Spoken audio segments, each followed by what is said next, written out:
Les enquêteurs de la Sûreté du Québec mènent depuis hier plusieurs démarches afin de déterminer si l'un des Hells Angels les plus influents du Québec est porté disparu.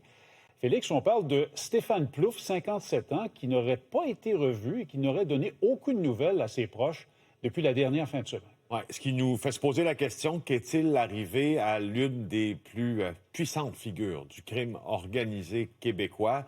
Bien malin qui répondra à cette question. Les faits, d'abord, il a été effectivement, sa famille est sans nouvelles de lui là, depuis près d'une semaine maintenant, mais hier, jeudi, on a retrouvé sa voiture à Saint-Eustache, donc sur la deuxième couronne nord de Montréal. Sa voiture était près d'un parc, mais lui ne s'y trouvait pas.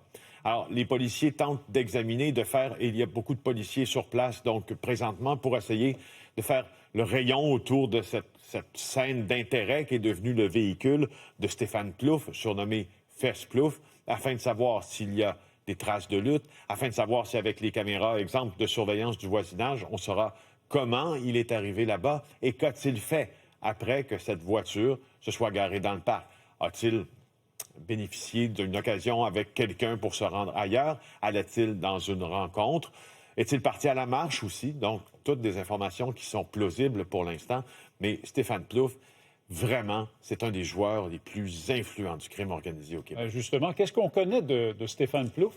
À 57 ans, Stéphane Plouffe est membre du chapitre de Montréal des Hells Angels. On va vous montrer des images parce que c'est là récemment que ça fait quelques années, pour ainsi dire, mais enfin, que ces images ont un peu fait histoire ou fait époque. C'est lorsqu'il a assisté au mariage de l'un de ses meilleurs amis, le Hells Angels, Martin Robert, dans une chic salle de bal de Montréal et du centre-ville. Lui et Martin Robert sont considérés comme les numéros 1 pour Martin Robert et 2 pour Stéphane Plouffe des Hells Angels. Il a pris une part active à la guerre des motards. Il a eu de nombreux démêlés avec la justice. C'était un homme qui était réputé comme étant capable d'amasser beaucoup d'argent, quelqu'un d'actif dans les domaines financiers, dans le domaine même de l'entreprise légale, le domaine également des crypto-monnaies. Est-ce qu'on a une hypothèse ou des hypothèses sur ce qui aurait pu s'être passé? On nous fait remarquer que ce n'est pas la première fois qu'un Hells Angels ou un proche des Hells Angels, bien sûr, est porté disparu.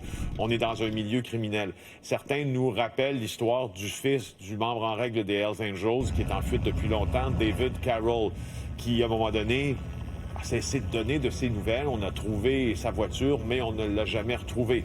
Alors, où est Stéphane Plouffe maintenant?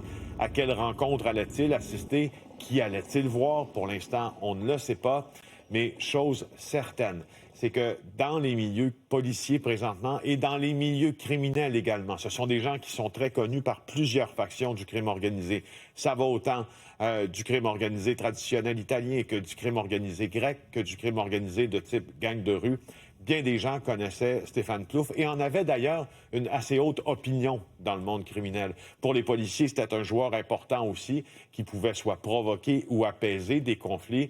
Alors maintenant que tout ça est en train de se passer devant nous, il faut retracer cet homme-là. Il faut mentionner que les policiers n'ont pas beaucoup d'aide parce que la famille de Stéphane Plouffe collaborait très peu et selon une information de mon collègue Maxime Delan, celle-ci vivrait cachée, d'ailleurs, cachée probablement, selon ses informations, par l'organisation criminelle qu'il représente. Alors, c'est donc à suivre. Merci beaucoup, Félix. Au revoir. Au revoir.